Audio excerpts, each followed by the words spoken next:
ونستغفره ونؤمن به ونتوكل عليه ونعوذ به من شرور أنفسنا ومن سيئات أعمالنا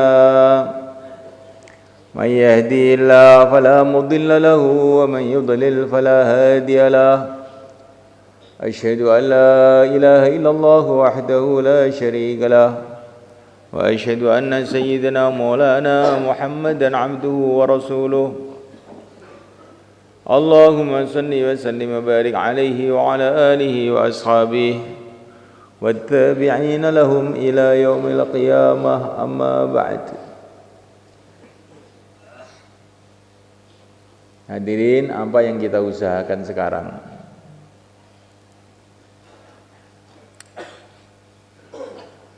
Banyak orang itu punya usaha. Ada yang usaha siang malam dalam pertanian. Ada yang usaha siang malam dalam perdagangan. Ada yang usaha siang malam dalam politik. Ada yang usaha siang malam dalam macam-macam hal. Tetapi semulaikan Allah Ta'ala, usaha yang tertinggi, usaha yang terbesar, usaha yang teragung, yang kita tidak akan menyesal selama-lamanya, usaha mencari ridha Allah.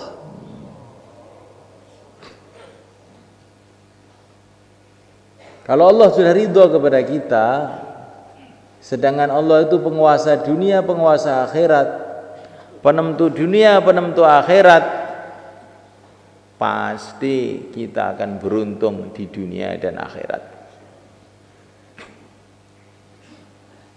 Tetapi kalau Allah tidak ridha kepada kita, apapun yang kita usahakan, apapun yang kita dapatkan, akhirnya malapetaka aja yang akan datang. Kalaupun kita mendapatkan dunia dengan segala isinya, tetapi kita tidak mendapatkan ridha Allah, pencipta dunia, penguasa dunia ini, pasti kita akan celaka. Walaupun seluruh manusia mendukung kita, raja-raja mendukung kita, seluruh partai mendukung kita, seluruh golongan mendukung kita, tapi kalau pencipta alam semesta Allah Subhanahu wa Ta'ala tidak suka dengan kita, pasti akhirnya hanya celaka saja. Ini yang harus kita tanamkan. Nggak mungkin kita yang akan bisa selamat kecuali dapat ridha Allah. Nggak mungkin kita yang akan bisa sukses urusan apapun kecuali kalau kita dapat ridha Allah. Maka Nabiullah Isa alaihissalatu wassalam memberikan nasihat kepada sahabat-sahabatnya yang sibuk dalam urusan-urusan macam-macam. Kamu ini dunia enggak mau, akhirat enggak mau. Kamu ini dunia enggak mau, akhirat enggak mau. Mereka terkejut, ya Nabi Allah, kalau akhirat enggak mau tuh ya benar. Kita ini memang sibuk urusan dunia aja. Tapi kata Tuhan, dunia pun enggak mau. Ini maksudnya bagaimana? Dunia ini milik Allah, akhirat milik Allah. Ketika kamu menjauh dari ridha Allah, sama saja dengan kamu enggak mau dunia, enggak mau akhirat. Ya, orang itu kalau menjauh dari Allah, walaupun dia itu kerja dunia habis-habisan, sebetulnya dia ini enggak mau dunia sebetulnya itu. Karena akhirnya mesti dunianya akan dilepas oleh Allah. Nggak punya apa-apa. Orang yang ingin senang tapi dengan cara yang tidak disukai oleh Allah, sebetulnya dia ini bukan ingin senang, ingin susah, ingin celaka.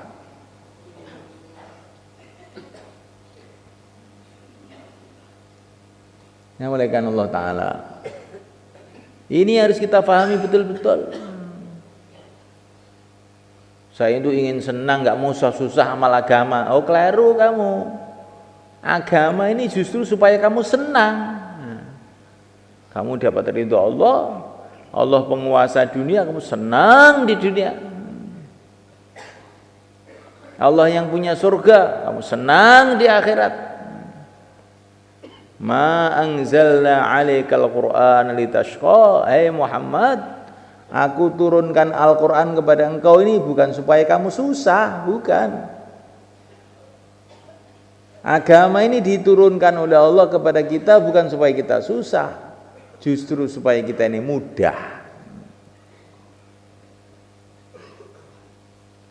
Tanpa agama susah. Kalaupun orang merasa mudah tanpa agama, itu saking bodohnya saja.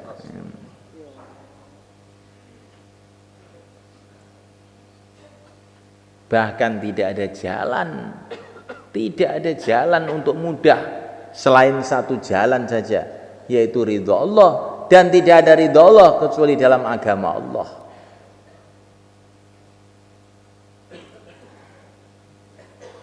Sudah, ini umpama Allah itu memudahkan kita di dunia ini. Cari duit mudah, cari harta mudah, sampai seluruh dunia milik kamu semua, gratis umpamanya. Enak nggak kira-kira?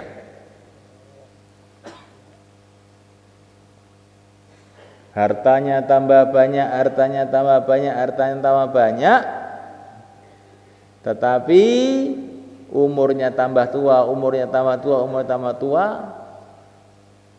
mati habis. Betul nggak malaikat? Waktu kamu masih ganteng, mobil kamu jelek, masih sehat, mobilnya nggak sehat, mogokan. Setelah mobil kamu bagus, ganti kamu yang mogokan. Dengkulnya mogok, asam urat, jantungnya mulai agak mogok-mogok sedikit, penyumbatan,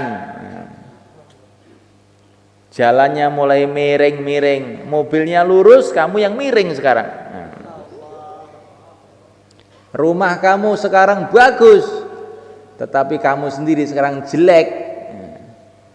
Dulu kamu ganteng, sekarang jelek kamu. Dulu kulit kamu kelihatan putih, sekarang menghitam. Karena apa? Karena diabetes, kulitnya menghitam. Sudah tidak seger lagi, dilihat sudah males orang melihatnya. Memang rumah kamu tambah baik, tapi kamu mah jelek. Inilah hasilnya orang dunia. Kemarin itu saya dikasih tahu ada seorang pengusaha besar di Jakarta. Wah, perusahaannya di mana ada, di mana-mana ada itu, orang kaya betul. Dia mengatakan waktu saya muda mau makan nggak ada yang dimakan. Sekarang makanan banyak, tapi makan nggak bisa juga, karena oleh Pak Dokter nggak boleh. Hanya minum air putih saja sekarang saya.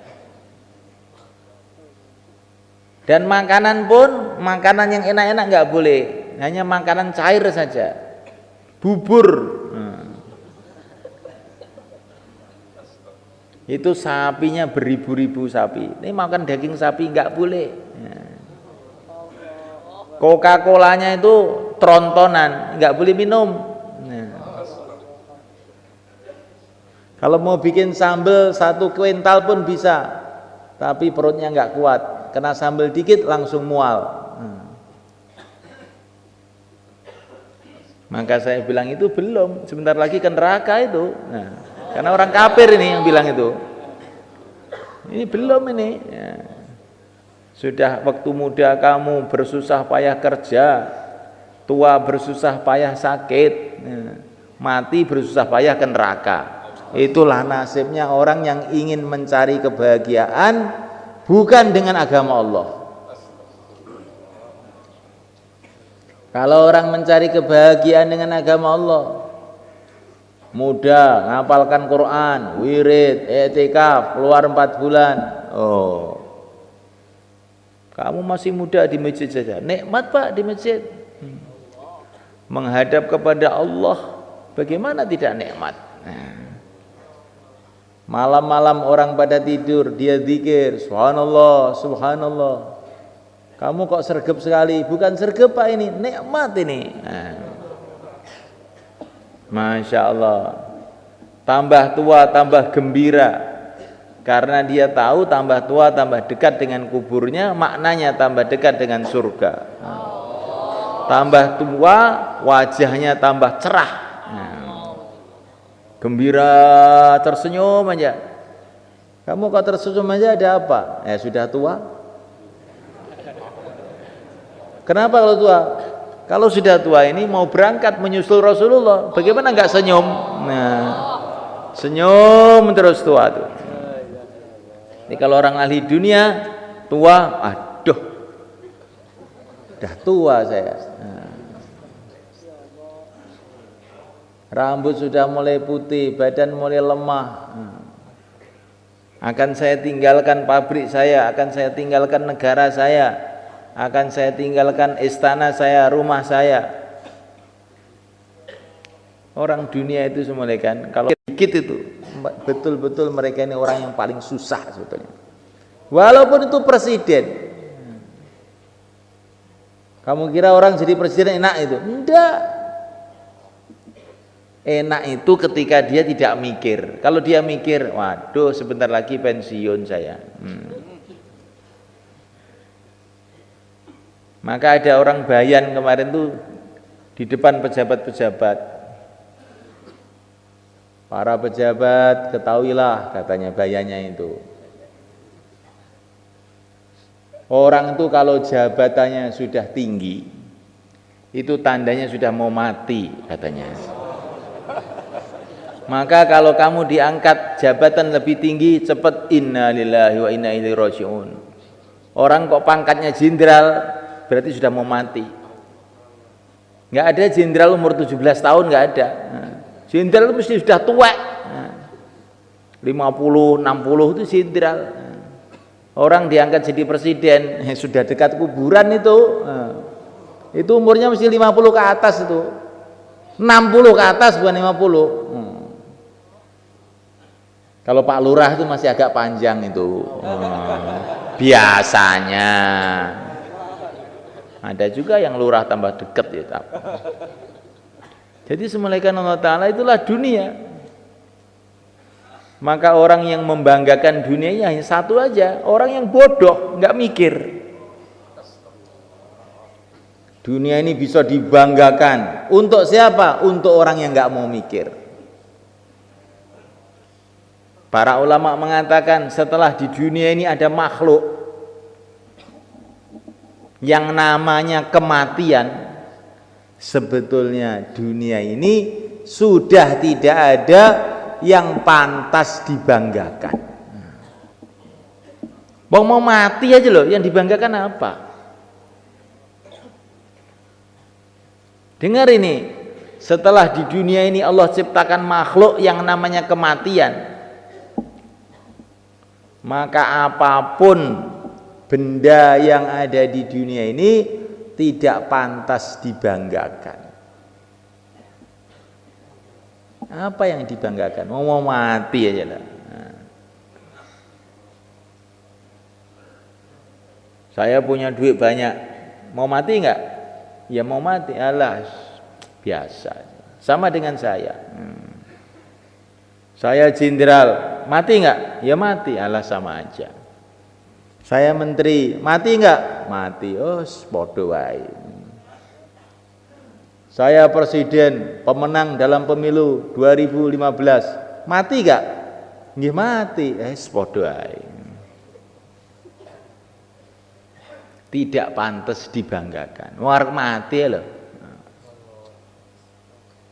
Saya sehat, alhamdulillah, kuat, seger. Mati enggak? Mati, podo wae. Jadi ketika ada makhluk yang namanya mati itu, apapun tuh jadi jelek. Yang kelihatannya dulunya gagah itu setelah dikasih label akan mati jadi nggak gagah lagi. Yang tadinya kelihatan cantik ketika ditulisi akan mati sudah nggak cantik lagi.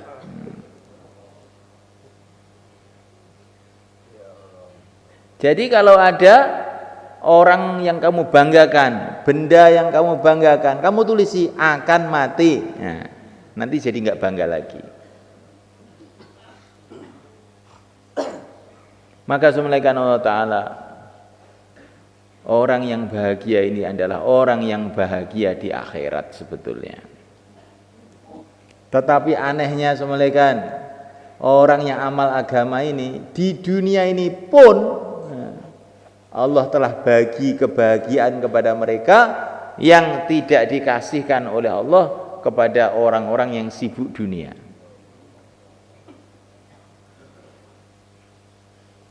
Karena orang beriman nih semuanya kan, kalau dia kaya ya bahagia, dengan kaya itu dia menginfakkan hartanya, mensedekahkan hartanya, itu ada kenikmatannya semuanya kan. Kalau orang jahil itu perasaannya kenikmatan itu menimbun harta. Kalau kamu sudah biasa infak, sedekah. Sedekah itu ada kenikmatan yang tidak bisa didapatkan dengan mengumpulkan harta. Sedekah itu seperti birak tuh sebenarnya kan. Kamu taunya enaknya makan sate gulai. Oh, kalah dengan nikmatnya birak sebetulnya. Ngising, ngerti ngising? Nek wong gak mangan telung dino ngombe tok jek betah, tapi nek gak ngising telung dino, wo nggo rumah sakit.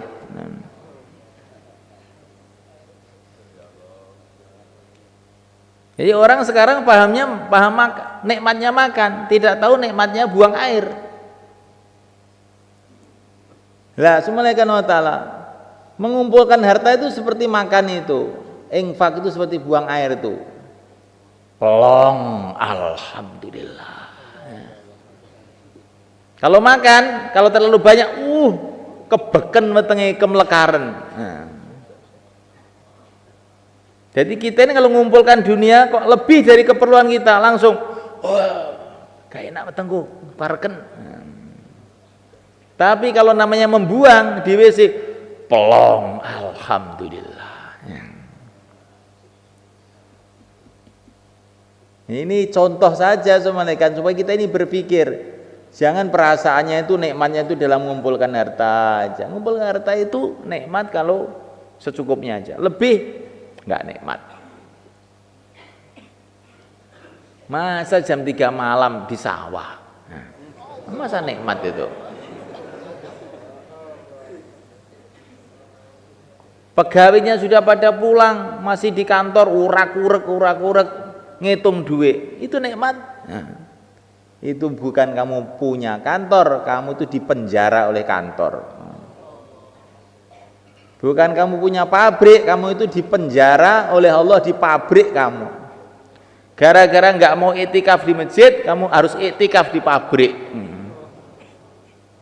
Dihukum kamu itu orang hukuman, narapidana kamu itu. Narapidana nafsu kamu sendiri. Tapi gak kroso perasaannya saya punya pabrik. Kamu itu loh ditahan di pabrik, bukan punya pabrik kamu itu. Saya punya sawah 10 hektar, kamu itu bukan punya sawah 10 hektar. Kamu itu dihukum untuk macul di sawah 10 hektar. Setelah sawah itu kamu paculi semua, kamu tanami semua, Israel datang terus disuruh minggat, dibawa ke kuburan sana. Kamu nggak boleh membawa sawah. Berarti kamu itu sebetulnya pekerja gratis di sawah, nggak digaji. Sawah itu baru ada nilainya kalau sawah itu untuk sedekah. Sawah itu untuk amal baru ada nilainya. Kalau sawah hanya sekedar kamu garap, kamu miliki, kamu itu sebetulnya pekerja kasar yang nggak digaji. Saat kamu kumpulkan semua, wes kuburan. Nah, nggak punya apa-apa. Kamu itu loh disuruh kerja di sawah berpuluh-puluh tahun kok ya mau aja nggak digaji. Nah ini sawah saya sendiri. Kata siapa? Itu bukan sawah kamu. Coba kamu tunggu sebentar lagi, kan bukan sawah kamu itu. Loh ada sertifikatnya apa? Sertifikat apa? Sertifikat walaupun double sertifikat. Kalau Israel datang tidak ada gunanya. Itu bukan sawah kamu. Kamu kok mancul aja di situ toh.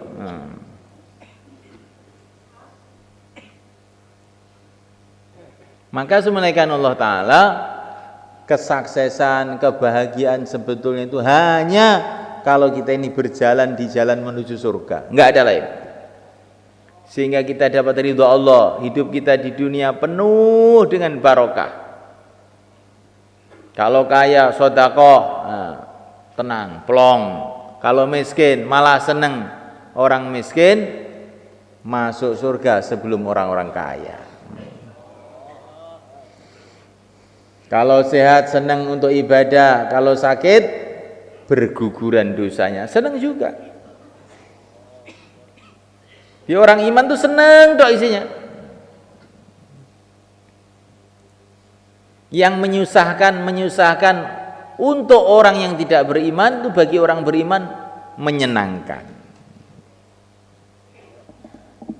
Sayyidah Rab'ah al-Adawiyah radhiyallahu ta'ala berjalan ke sandung batu. Beliau tersenyum.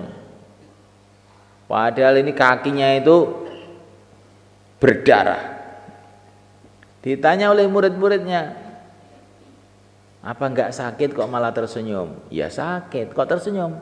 Teringat pahalanya terus tersenyum. Nah, teringat pahalanya tersenyum. Apalagi kalau kesandungnya itu ketika di jalan Allah. Hal anti illa isba'un damiti wa fi sabilillahi malaqiti. Baginda Nabi di jalan Allah kesandung batu, berdarah kakinya. Beliau malah mengucapkan nyanyian. Hal anti illa isba'un damiti wa fi sabilillahi malaqiti.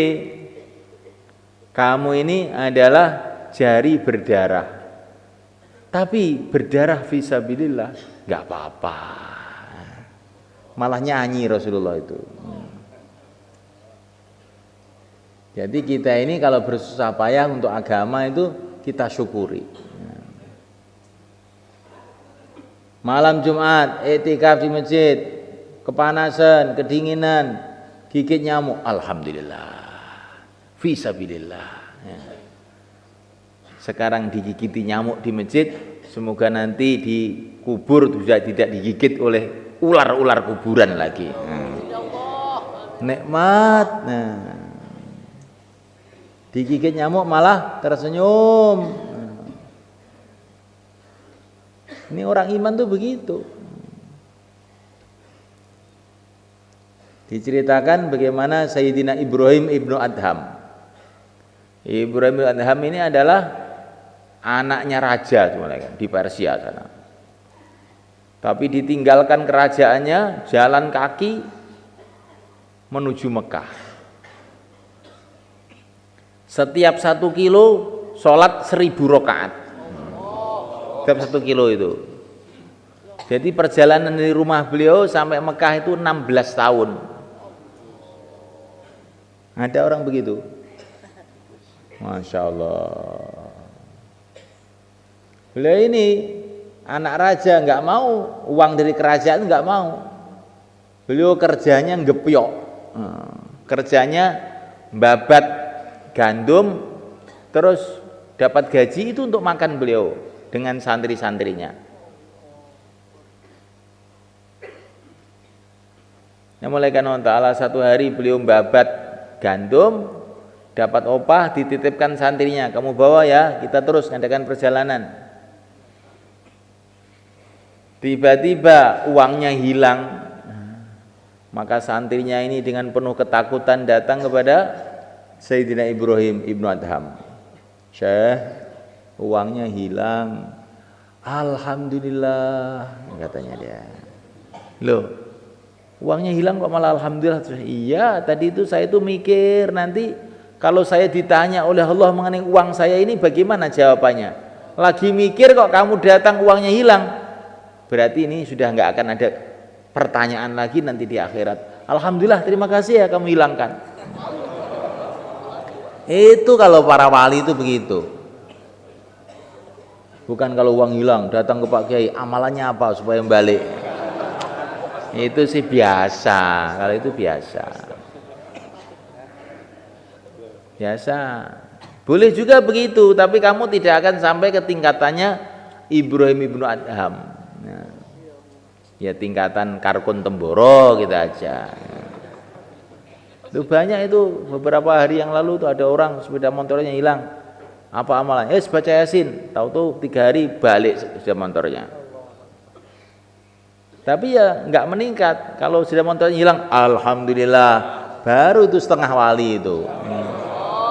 Belum wali betul, setengah aja. Jadi semulaikan Allah Subhanahu Wa Taala, kehidupan ini nikmati dengan kefahaman. Walaupun pahit, kalau kamu tuh paham jadinya itu enak. Walaupun manis, kalau kamu tuh tidak paham jadinya pahit. Uangnya sudah banyak, rumahnya sudah besar, tapi kamu tidak paham, timbul kerakusan dalam hati. Ingin lebih baik lagi rumahnya, ingin lebih banyak lagi hartanya. Maka yang manis tuh tahu-tahu jadi pahit. Tapi kalau orang tuh paham, yang pahit-pahit jadi manis. Susah-susah di dunia nggak apa-apa. Setiap kesusahan di dunia ini mengurangi kesusahan di akhirat. Malah seneng aja jadinya.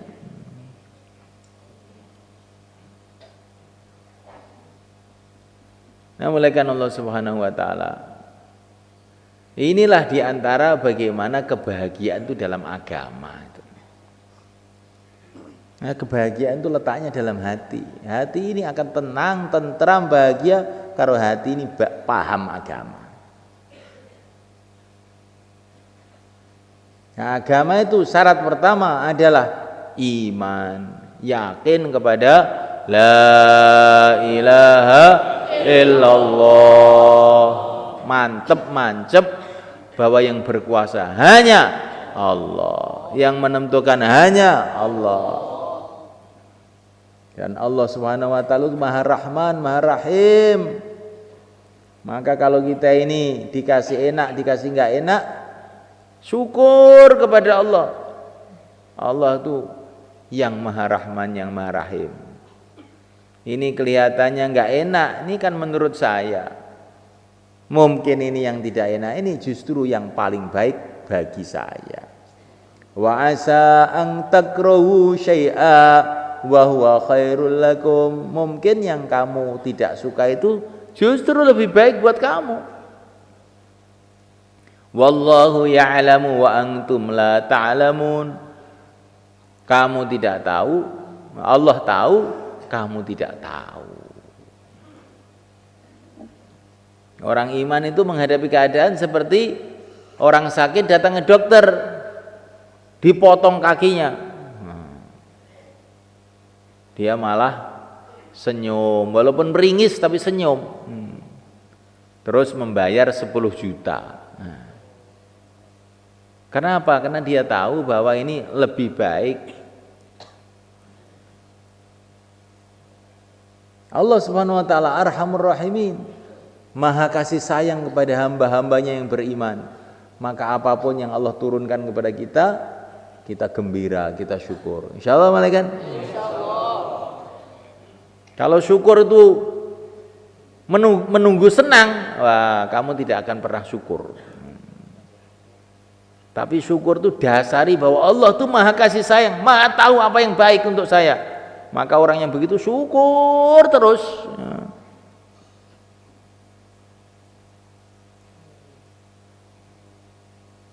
Bahkan itu dalam kesulitan-kesulitan dia merasakan kebahagiaan ketika dia yakin bahwa Allah yang Maha Rahman, yang Maha Rahim. Nah, oleh karena Allah Subhanahu wa taala, orang itu mantep keyakinannya kepada Allah itu ada tandanya. Tandanya apa? Tandanya itu kalau ada masalah apa-apa yang diingati pertama Allah. Kalau ada rasa takut yang diingati Allah, yang mendatangkan ketakutan ini juga hanya Allah, yang bisa menyelesaikan juga hanya Allah. Kalau ingin apa-apa teringat Allah, ini tandanya orang yakin kepada Allah. Di masjid hatinya kepada Allah. Saya ini di masjid, kalau enggak Allah kasih hidayah enggak akan paham juga. Di rumah hatinya kepada Allah. Walaupun di rumah, kalau Allah tidak menjadikan rumah ini menguntungkan saya, pasti saya datang ke rumah akan masalah. Istri akan marah, anak akan rewel. Nah, maka ke rumah hatinya kepada Allah. Allahumma inni as'aluka khairal maulid, khairal makhraj. Ya Allah, saya masuk rumah ini jadikan baik, keluar rumah jadikan baik juga. Keladang hatinya kepada Allah. Nah, kalau Allah tidak turunkan pertolongannya kepada saya di ladang ini, saya akan celaka di ladang ini.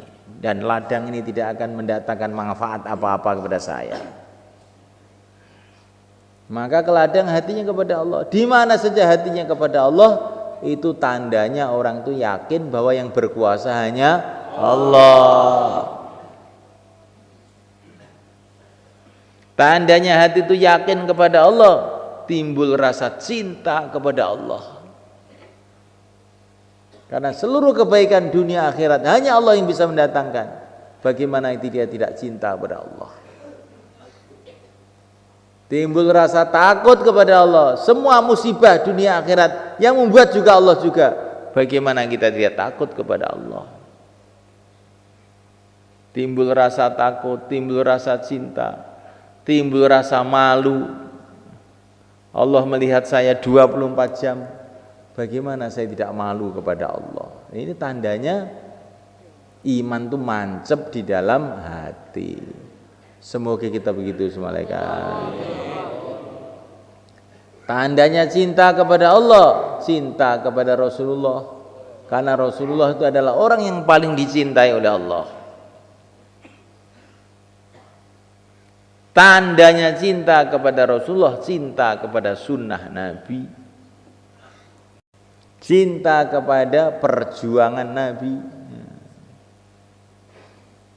Orang kok tidak cinta dengan sunnah Nabi, tidak cinta dengan perjuangan Nabi, yaitu berarti cintanya kepada Nabi itu lemah. Sayyidina Umar radhiyallahu ta'ala mengatakan, kalau kamu punya amal seperti gunung-gunung, tetapi kamu tidak punya kecintaan yang sebenarnya kepada Nabi, gak akan ada nilainya di sisi Allah. Cinta kepada Nabi, senantiasa berselawat kepada Nabi, menghidupkan sunnah-sunnah Nabi, meneruskan perjuangan Nabi. Insyaallah malaikat. Insyaallah. Menyayangi umat Nabi. Nah, menyayangi umat Nabi itu bagian dari cinta kepada Nabi. Seluruh umat Islam ini adalah keluarganya Rasulullah SAW. Wa azwaju ummahatuhum, dalam Quran istri-istri Nabi adalah ibu orang-orang yang beriman. Berarti semua umat Islam ini keluarga Nabi semua. Kalau orang itu cinta pada Nabi, mesti sayang pada umat. Kalau sayang kepada umat, pasti mau mengajak mereka menuju keselamatan, menuju ridha Allah, menuju surga.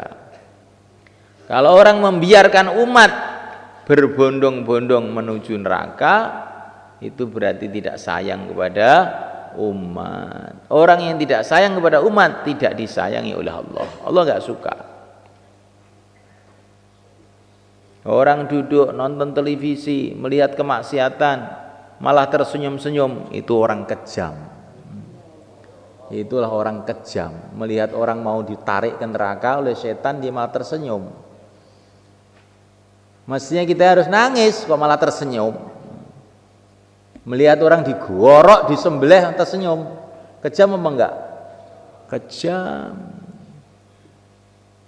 Kalau kita ini supaya selamat dari kekejaman, sayangi umat, ajak mereka kepada jalan keselamatan menuju ridha Allah. Insyaallah malaikat. Insyaallah. Sunnah-sunnah Nabi dihidupkan. Kenapa kamu itu masih muda kok sudah pelihara jenggot, kelihatan tua? Ini sunnah Nabi, bukan pelihara jenggot, ini sunnah Nabi. Selagi jenggot masih kantil, dapat pahala terus. Ini pahala paling mudah ini ngingu jenggot ini. Oh, kamu nggak ngerti. Dan kamu ngerti tandanya orang tuh laki-laki punya jenggot.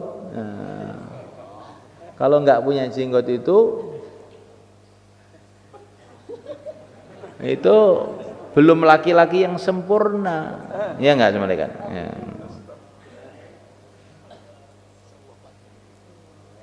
Saya tidak bicara halal haramnya jenggot, loh, tidak. Itu nanti kamu ngaji di pondok dalam kitab Fathul Mu'in itu sudah dijelaskan bagaimana hukumnya jenggot. Cuman pantesnya laki-laki itu pakai jenggot.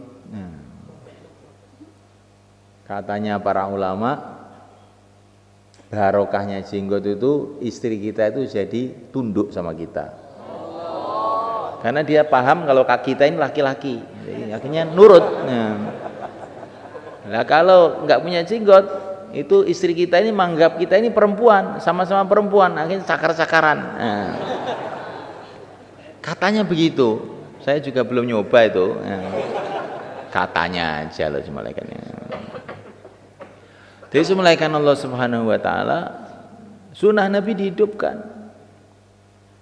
Pakaian sunnah, makan cara sunnah, minum cara sunnah. Kalau kita ini meninggalkan sunnah-sunnah Nabi dalam kehidupan, walaupun kita ini orang hafid Quran, walaupun kita ini orang belajar agama banyak, tapi kehidupan kita ini jadi kehidupan lalai, kehidupan ghaflah. Tapi kalau makan cara sunnah, ada doanya, minum cara sunnah, ada doanya, tidur pakai tertib sunnah. Akhirnya hidup kita ini hidup yang senantiasa ingat kepada Allah, hidup senantiasa dalam suasana agama. Maka penting semalakan Allah Ta'ala menghidupkan sunnah itu. Menghidupkan sunnah berarti mencintai Nabi. Mencintai Nabi akan ke surga bersama Nabi. Sudah itu aja. Itu yang diingat-ingat. Sunnah itu penting. Insyaallah malaikat. Insyaallah.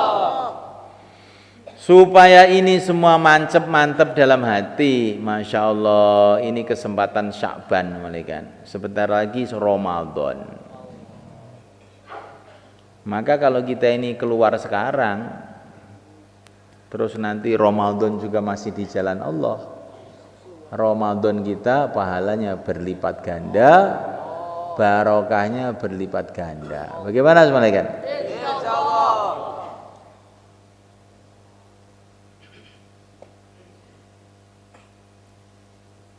Maka yang mau keluar 4 bulan, 40 hari, silakan berdiri ke depan. Monggo.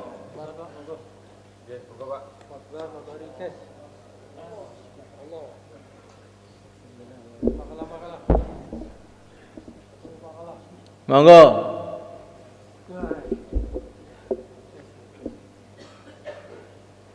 Pundi niki? Pundi? Bandung. Bandung mana? Saya dari Winong. Kalau kok Bandung? Rutenya ke Winong. Hah? Akan kemana ke Bandung? Wah, akan ke Bandung. Winong ngene cara Jawa. Monggo. Nggih niku sepuh-sepuh tapi mikirnya agama. Niku nom-nom malah rawani ngono. Ayo. Monggo. Mriki mawon, mriki mawon. Mriki mawon. Ah, maju mriki nggih. Teng taskile mriki. Taskile iki ngalor kene ngarep kene lho. Nggih. Ya, ning ngarep iki. Dakwah iki ya arep metu niki ngantene kayak ngarep.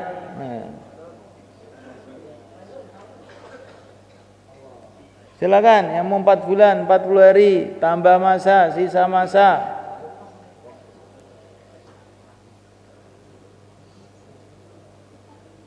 Termasuk jamaah setahun yang sisa masa ke depan. Biar ditafakut. Yang kurang 40 hari juga boleh, 10 hari berapa? Ini 10 hari. Minggu kedua. 10 hari minggu kedua. Monggo. Nika kali Pak Tontowi nika 10 hari minggu kedua. Monggo.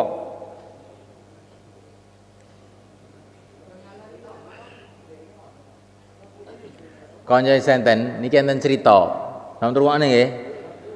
Jamaah saking Ngawi dikirim ke Korea. Nah, dipimpin oleh Pak Kiai Manan. Di Korea kurang lebih 3 bulan. Ngislamkan 549 orang Korea. Sekarang zamannya di sini ini.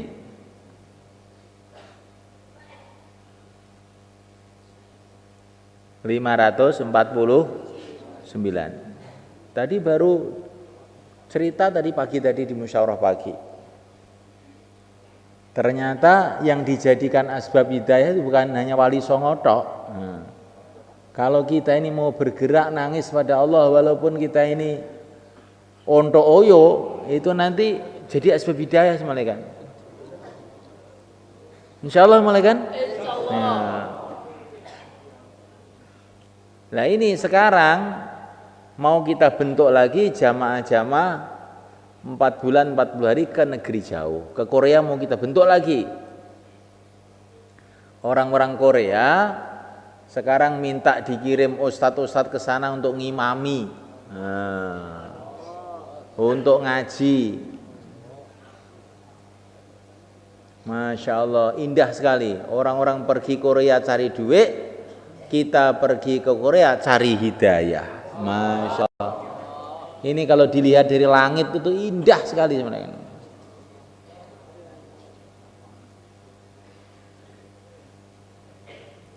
Bagaimana kalau ke negeri jauh? Insyaallah. Kita ini loh cari duit enggak dapat. Cari surga saja. Insyaallah malaikat. 549 orang. Saya itu nangis tuh mendengar itu. Ya Allah. Berarti orang-orang Korea enggak pada sholat tuh yang salah kita ternyata itu. Coba kalau dakwah itu terus di sana, insya Allah banyak orang dapat hidayah. Maka yang niat negeri jauh, kapan saja dalam tahun ini berdiri ke utara, lor mriki, monggo. Jamaahnya Pak Abdul Majid, jamaahnya Pak Ehsan. Sedoyo sing niat negeri jauh, sumeneng ngaler mriki ya, monggo.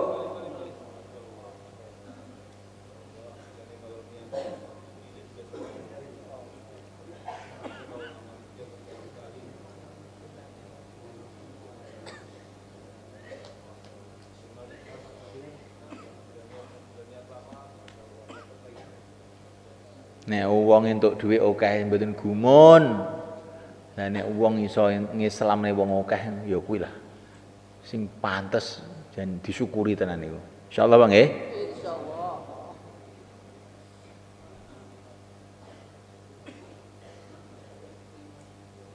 Nek wong anake dadi profesor, dokter biasa. Nek anake dadi hafid Quran ku lho, kuwi jan ampuh tenan. Iya lho. Apa? Monggo, sakniki sing niat IPB. Monggo sing niat IPB Ngalir iki monggo. Niat IPB jumeneng. Monggo kidul nika. Ah, Mbah Bakir. Niat IPB ngalor iki.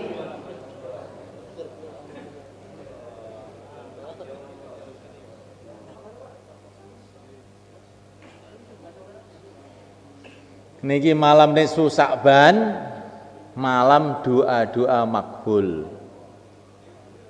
Ulama-ulama dulu kalau malam begini ini enggak tidur. Kita insya Allah malam ini memperbanyak doa untuk diri kita, keluarga kita dan umat. Insya Allah malaikat. Sing biasane mboten i'tikaf, nisfu Sa'ban iki i'tikaf. Kowe kira ya akeh masalahmu to? Akeh masalahmu to? Masalah keluarga, masalah ekonomi, masalah iki, masalah iki. Lah iki waktu donga makbul. Kok ora gelem donga? Ya ngalamat panjene nak apes. Wong akeh masalahe, waktu donga makbul ora gelem donga, ya apes. Tidak bernasib baik. Nggih napa, Pak? Ibarate wong keluwen ning ngarepe ning sego lawe komplit ora gelem mangan, nggur meneng dipendelengi. Lha iki nyapa to? Kula niki luwe. Lah kuwi sego pendeleng. Ya iki wong ra waras. Nggih mboten. Nggih. Lah iki pintu-pintu langit malam nisfu Sa'ban dibuka sampai langit ke-7 dibuka kata Nabi untuk menyambut doa-doanya orang yang berdoa. Kok tidak mau doa, enggak mau nangis malam ini, apes, betul-betul rugi. Insya Allah malaikat. Sekarang 3344 diulang tadi. Apa bayan tadi diulang?